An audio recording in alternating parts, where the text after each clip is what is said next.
Hello and welcome to Was It the Best? Hi. This is episode number 3. And today we're going to talk about nothing to do with award shows. Now, this is more or less a popularity debate. Now, I've been a big Star Trek fan for very, very many years. Well over a quarter of a century. And you love the movies and the TV shows as well. Yeah, I mean, I wasn't really a fan until you exposed me, and I still wouldn't consider myself a huge fan, But you enjoy watching them. Mm-hmm. And this is the kind of debate to where you don't have to be a Mondo-obsessed fan in order to have an opinion about it, okay? We're just judging the 6 movies that the original series cast made between 79 and 91. We're ranking those in order from most popular to least popular. Now, the wasn't the best aspect of this is a lot of people consider Star Trek II, The Wrath of Khan, to be the best movie the original series cast made. And if you haven't seen the movie, please go and watch it. It's where the character of Khan, who is a character in an original series episode, comes back to exact his revenge on the now Admiral Kirk for the death of his wife, Marla McGivers, who was in Space Seed. Right? Okay. And it was a very good movie. So, was that one the best in our opinion? Greg, I go to you first. yeah, I think it was. So you would, and we're going to keep track of this because I don't want my Jaybird head to forget who said what. So you say number 2 is the best no matter what, right? Yeah, I think so. It's the best. It was the best story. It was the best characterization. It was, it was what Star Trek is supposed to be. Full of action and adventure and storytelling and just moral dilemmas as well. Mm-hmm. Well, I don't know if there was a lot of moral dilemma here. You have a madman loose. You got to destroy him. I mean the whole thing with the Genesis. Oh yeah, the Genesis. Yeah, there you go. The Genesis device, which is a device that it's a torpedo that you fire at an uninhabited planet, a dead moon, other form, and it creates a whole new planet from it. So you have basically the power of God at your fingertips. But Khan wanted to use it as a weapon. Yes. Well, he wanted to make, well, not necessarily as a weapon, but he wanted to make a planet that he could rule, I would think. Or at least that's what I gathered from it. Yeah. But it could be construed as a weapon, so I don't think you're necessarily wrong. There's a lot of controversy about it anyway in the world of the Federation in the future. Yeah, and that was the moral dilemma part. Is it right for man to create life? Supposed God powers and that sort of thing. That sort of thing is explored more in parts 3 and 4. Yeah. As well. But that's why that one was the best for me. Okay, let's go to the other side of the equation. I also think 2 is the best of those 6 movies. So, at this point, 2 and 2, Let's go to the other side of the spectrum. What do we think is the worst one of all 6? Number 5. Star Trek V, The Final Frontier. Yeah. Just to state it for the audience, So you definitely would put number 5 on the bottom. And I wouldn't place it solely on William Shatner's directing. There were all kinds of budget problems and script problems. And the story just wasn't very good. Yeah. I'm sure you're referring to the writer's strike of '88. Yeah. Which is a very bad problem for the entertainment industry. And this happened while this film was in production. It was released in the summer, the glorified summer of '89, which a lot of blockbusters came out. Yeah. Yeah, tough competition, too. Mm-hmm. Yes, this is true. Another favorite film of mine that I didn't include in the 3 favorites video we did was UHF. And that got buried in the summer of '89. Okay. But anyway, I've been wrestling with this in my mind as to whether 3 or 5 was the worst. And I would go with 3 as the worst behind 5 because 5 had potential and there are a couple moments in the film that are workable for me, but I think 3 has a weaker plot for my taste. Well, the whole point of 3 is just let's bring Spock back to life. Essentially, which they left that door open at the end of 2, but not in the original edit of the movie. I mean, Nicholas Meyer did not have final cut on the movie, and they went back and put the scene with seeing Spock's coffin or torpedo tube on the planet. They put that in after the fact, and Nicholas Meyer didn't approve of it. It's not the ending he shot. So, but that's a whole nother debate in and of itself. So I put 5 below 3. Yeah. Or 3 below 5, rather. Yeah, 3 is my next to worst. 3 is your next to worst? We just swapped those two. Yeah. Okay, so that takes care of half the movies. All right, so what do we have left? We have Star Trek: The Motion Picture. We have Star Trek 4 and Star Trek 6. Yeah. What do we think is the second best? Number 2. For me, is 4. The Voyage Home. It was a good story. There was, it was after these 2 movies or 3 movies really with, dark storylines and death.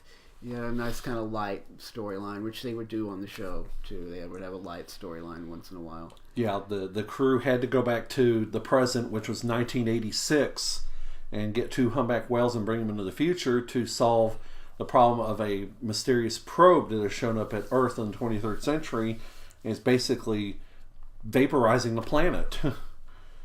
So they bring these humpback whales forward to talk to the probe. And I think 4 is my second most favorite as well, because it was really well done. It was a nice change of pace for all the reasons you said. Mm-hmm. So I cannot go any farther than that. So that's how it looks at this point. Okay? All right, so that leaves Star Trek 6, The Undiscovered Country, and Star Trek: The Motion Picture. Yeah. 2 vastly different movies in tone. So I'll go first here. I always have a spot in my heart for Star Trek: The Motion Picture because it was in production when I was born. It's one of my favorite music scores of all time, and they were recording that music when I made my appearance in the world. I'm going to date myself here. I was born on November 15th, 1979, and there's a take of the main title, The Famous March. And in the liner notes, it says that the particular take they used on the album was recorded on the same day.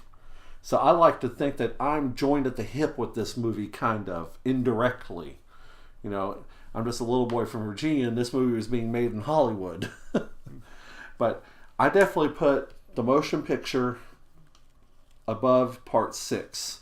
And Part 6 was really good. It was a good send-off, But it just goes down in the middle of my list just because there are more awesome things above it. Yeah. I mean, the criticism of the motion picture is that it drags in a few points, with all the arty photography. You've got to use the alternate title. The motionless picture. The motionless picture. I mean, because it was the script was written for that aborted revival on TV, and it was stretched into a movie. That was Star Trek Phase 2. So I mean, and that does show sometimes. Mm-hmm. They took this whole 2-hour pilot script and had to expand it out. They're already building the sets for a television series, and they had to adapt the sets for movie use because there are a lot of nuances that are different between filming a TV series and filming a movie. That script would have made a great TV show. It felt a little thin for a movie. Mm-hmm. The story goes is that Michael Eisner, if those of you students of media and if you've read anything about Disney in the past 2 decades, you know that name. At the time, he worked for Paramount, and he was heading up. I cannot remember what division he was heading up at that time. It's in books. I've seen it. But he took a look at that script it was called then In Thy Image. He took a look at it and said, "We've been looking for a Star Trek movie. This is it." And you see, Paramount wanted to do a fourth television network, which eventually did happen, but Fox did it in the mid-'80s. And they were going to do it at that time. But then all of a sudden, the plans got shelved and they made this movie. Yeah. Was it the right call? Yes. Was it the right script? I don't know. It still made big box office. Well, but it cost $45 million to make. Yeah. And that was an expensive movie for the time. Yeah. The Wrath of Khan was a lot cheaper. Yes. There's a whole other story there that we're not going to get into. Yeah. All right, so. This, I don't know. I guess I would put it in the same order you did. Really? But now we have to talk about Star Trek VI. Yeah. Because it's a great movie. It's a whodunit movie.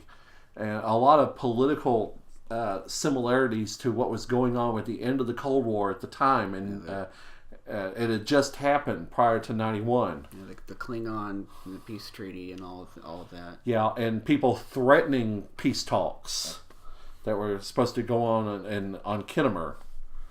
And the Chancellor of the Klingon Empire gets assassinated, and they frame Kirk. And it's just a whole big whodunit discovery of clues, blah, blah, blah, blah, blah, and it all works out in the end. But it's a great send-off for the original series crew. And I remember as a boy I just turned 12 years old, and I got to go see Star Trek VI. It was my first Star Trek movie in a theater, and I loved it very much.